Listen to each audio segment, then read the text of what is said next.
Assalamualaikum warahmatullahi wabarakatuh, and welcome back to English Bahasa Melayu with Dr. Ham.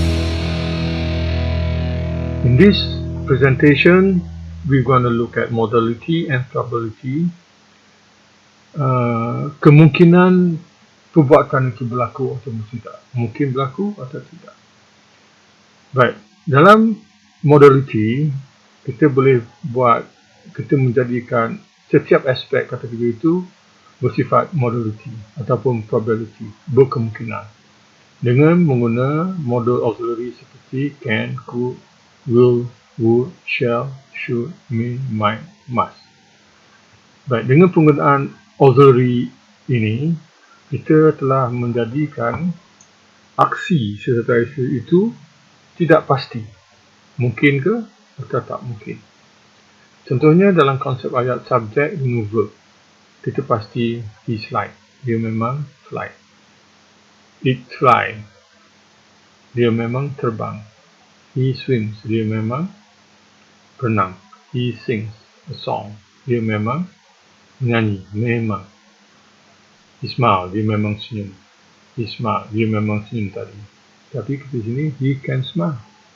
Bukan dia boleh senyum, dia tak senyum, tapi he can smile. Kalau dia nak senyum, dia boleh senyum.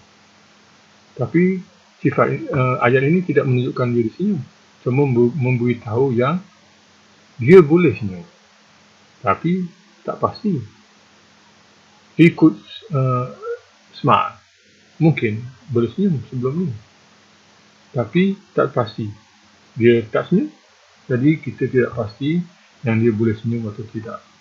Juga he will smile, he would smile, he shall smile, he should smile, he may smile, he might smile, he must smile. Dengan penggunaan auxiliary ini, kita telah menjadikan kata kerja smile ini dalam satu kontinuum berlaku, memang berlaku atau mungkin berlaku. So, kita tak pasti. So, kalau pastinya smile. Tak pastinya could smile, should smile, would smile. So, dia duduk dalam tak pasti, bukan kat sini. Bukan smile. Baik, dalam ayat yang ada predikat seperti kalau kita kata the seagull flies, kita tahu dia memang terbang. The seagulls fly. The seagulls are flying. The seagull is flying. The seagull have flown. The seagull has flown. The seagulls have been flying. Telah dan masih terbang. Baik. Kalau kita kata he is smiling, dia memang sedang senyum. Tapi kalau kita kata he can be smiling, dia boleh jadi senyum. Dia boleh jadi sedang senyum. He could be smiling, dia boleh jadi sedang senyum juga.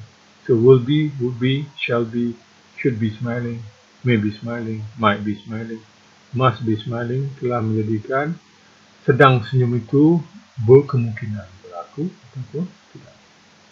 Baik, dalam perfect kita pasti dia telah senyum, he has smiled, he had smiled, they have smiled. Dan penggunaan have ni kalau subjek dia plural kita guna have, kalau singular kita guna has.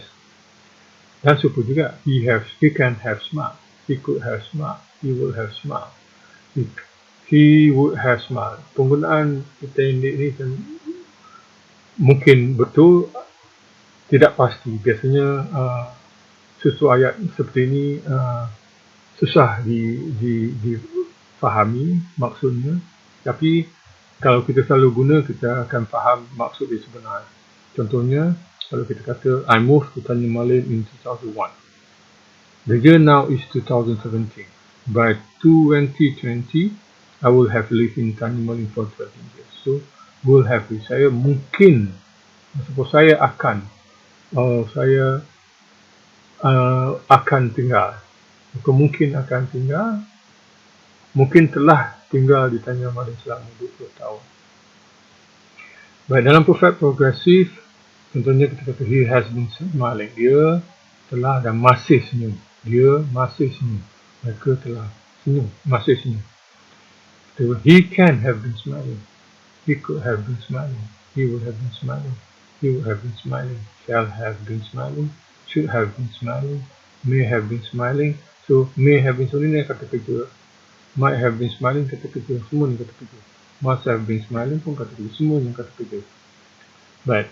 Contohnya kita kata this boy could have been smiling jika if he hadn't been punished by his parents just now.